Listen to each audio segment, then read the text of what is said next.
Alright, so over here on the workbench for July 2011, I've kind of started taking things apart to get everything finalized. One lesson I learned at the last apartment was to protect the walls around your window because they will get a lot of paint on them over time. So I got this brown wrapping paper and got some of that blue tack sticky stuff that doesn't really stick to the walls like tape does.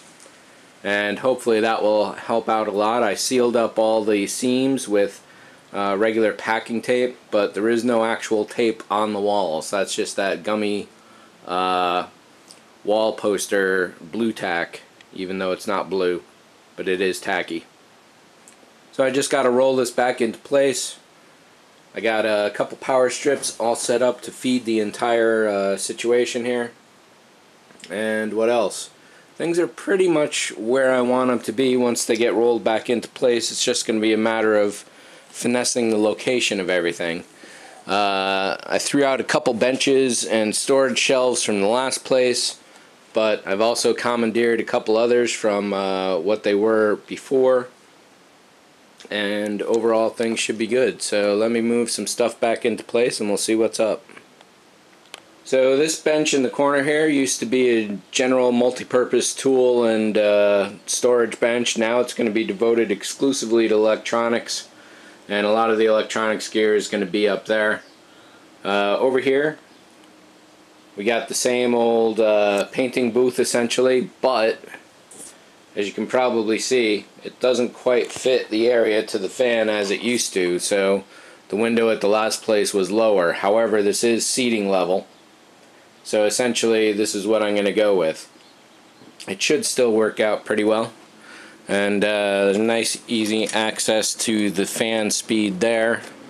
And I can close the blinds as needed up here. Let's see if this will help the exposure at all. This camera just can't quite get the darks. But this should definitely work out well. There are cars below here, so I'm going to have to put some kind of filter in first, and maybe even double fans. I haven't decided on that yet, but essentially what I would do is put one fan in front of the other with an air filter of some sort in between. If not two air filters. The old garbage stand is still the garbage stand. I got to get a new top stand to put my paint on. Down here I used to have a big speaker for the living room. Now it's going to be a paint storage area for the bigger paints, and that will be continue to be storage for long-term scratch build model projects. So let me slide the bench into place now. Quick note on the floor is that I bought these two carpets here from Big Lots a couple weeks ago for, I think they were like $35 each. I was going to bring my last one, which was a really tight weave and short and thick and fairly sturdy, but when I went to move it, a few really huge roaches crawled out of the end, so I just threw it out. In this case, this is a really soft underside, and it's a fairly deep or loose thread, which you might be able to see there. And the streak that I've been showing you is the vacuum cleaner taking its first sweep over the surface. It completely started ripping up the threads. So I don't know what I'm going to do about that. Probably get like one of those push broom roller vacuum kind of things that aren't really vacuums, but they pick stuff up. Because this floor is going to get filthy basically, and it's fairly dirty now, but the vacuum cleaner here will eat this carpet entirely, so I don't want to do that. So it'll stay messy for a little while. And here is the basic area. Workbench fits nicely right there. I've got, let's change position here. For electronics, there's a power strip in this corner which should power everything here. I'm thinking about another extension cord somewhere in this area. I don't quite know exactly where. Then under here, this is the old wiring scheme I used to have. I've got 4 outlets free there, another 2 outlets free here, and it should work out pretty well. I'll probably put that extra extension cord somewhere over here. We'll see. So let me roll this guy into place now.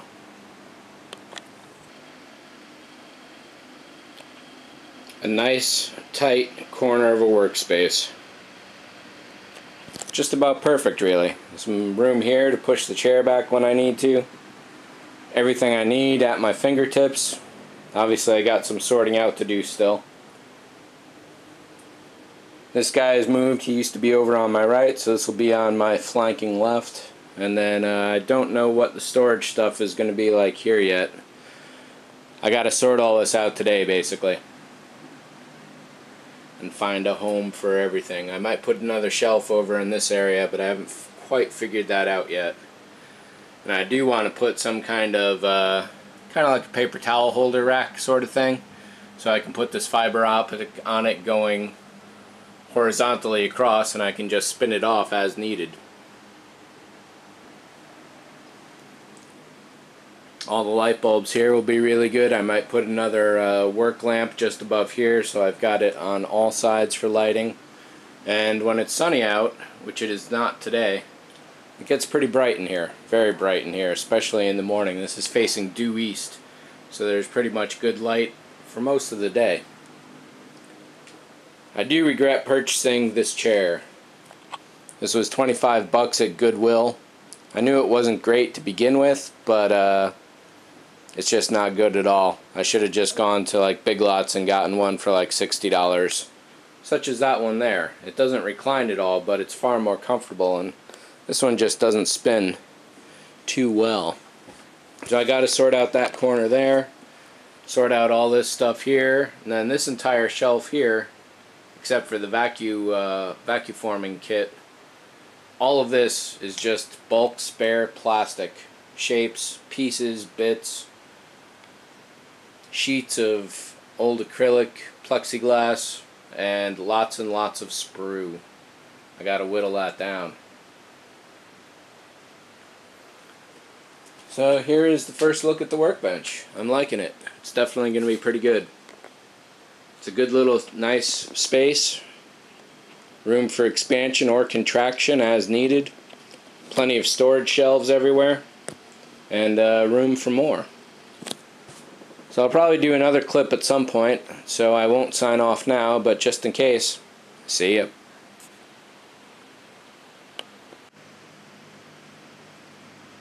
Being nighttime, this is the best time to show off this new feature to the workbench.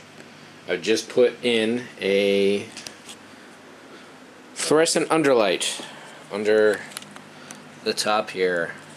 This is probably one of the best modifications I've ever made to the table. Well, to the painting booth rather, apart from creating it in the first place. We'll check some focus here. There we go. This is definitely good. Well, let's turn some other lights on here. This is another major change for me. An individual work lamp here to be able to swing around wherever I need it. Got 100 watts in that. If I get one of those extenders, I can put a 150 watt bulb in there, such as this guy, and this one, and that one. So all told, I'll be able to drop up to 600 watts of light onto the workbench total. This is definitely significant stuff going on, and I'm very happy about this. May even put another lamp over here, some kind of clamp lamp, work light, to be able to throw as much light as possible onto the workbench. It's one of the most critical factors overall, is just having lots and lots of light so you can see everything. And as you can see on the bench for July, the Jupiter 2, I'm back at it. This is all the supplies here. I got to lay them out, sort them out, see what's going on again.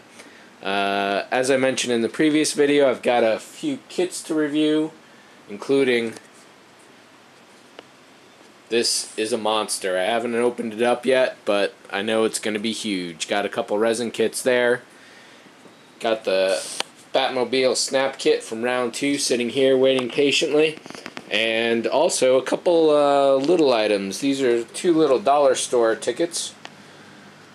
The one on the left here is an egg scrambler. called the Clever Cracker. What you're supposed to do is stick an egg on top of it, and there's actually a needle in there you can probably see, and put some batteries in, and it scrambles the egg inside the shell. I figured that could be really great for paint. Next to it is called a Super Bag Sealer. It's a little thing with a heating element on the end, couple AA batteries, and I don't know what it's going to be good for with modeling yet, but I think it's got to be good for something. One last thing I've got. So whereas this egg scrambler cost $1, over here from TCP Global, there's a paint mixer proper. This was like $6 or $7 shipped. So I'll put those head to head in a major test coming up really soon. I got all these reviews to do, and then I'm going to hit the Jupiter. I've got the bench all set up here as far as the list goes of things I'm working on. The only last major modification I've got to make is the fiber optic spools over here. I want to get some of those plant hangers, basically put 2 of them here so I can string the bar going across, and then essentially I can set the fiber optics like this and just spool off as needed. We'll see how that goes. But that is pretty much it. There's a couple things that haven't found homes yet, such as my box of files, which are up there. Got to create a little bit of an extra shelf on top of there for paint. The airbrush is going to fit down there really nicely. Right now it's on loan for my car. And yeah, I'm thinking that's pretty much it. Everything is pretty much set here. A lot of electronic storage up here with the vacuum kits and some other minor stuff on standby. Some good storage over here on this shelf, which you can't really see because it's dark. The Dremel press has found a new home right there. That's pretty stable, and it does mean that I can't use it at my desk. However, you know, if I'm really need to do something that requires the drill press, probably I'll want to be standing for it, and this is going to be really good. So I think that's pretty much it. The one major thing I've lost overall in this move is lack of any place to put up a green screen. I could probably do something really small here, but if you really want to shoot green screen, you need to be as far away from your subject as possible, zoomed in really close, and the angle of motion, that's just really tight, especially if you've got a really big model like I like to build. So I think that's pretty much it. The only other major concern that I've got is that having lots of dust and other minor debris in the air so close to the computers could be a detriment, but I think there should be good enough distance here going on. And one thing I learned from the last workbench at my previous apartment was to just really keep things contained, don't let stuff get out of control. And I do need to get myself a little dust buster so I can clean up areas of the floor. It's not showing up here, but there's wood chips all over the place from me drilling the holes for the new light in the workbench. So I think that's pretty much it. The next time you see the workbench, it should be 100% fully configured. I imagine there's going to be a little evolution going on as far as locations of items and stuff over time, but that kind of thing takes a little time and a little while to get used to. There may be another shelf going in the corner here somewhere to help out with places to put supplies. The other thing I haven't found a home for yet is all those little boxes of Dremel stuff. But I think that's pretty much it. And yeah. So thanks for watching. Stay tuned. You can expect half a dozen kit reviews coming up in the next couple weeks. A couple product reviews in the form of those paint stirrers. And then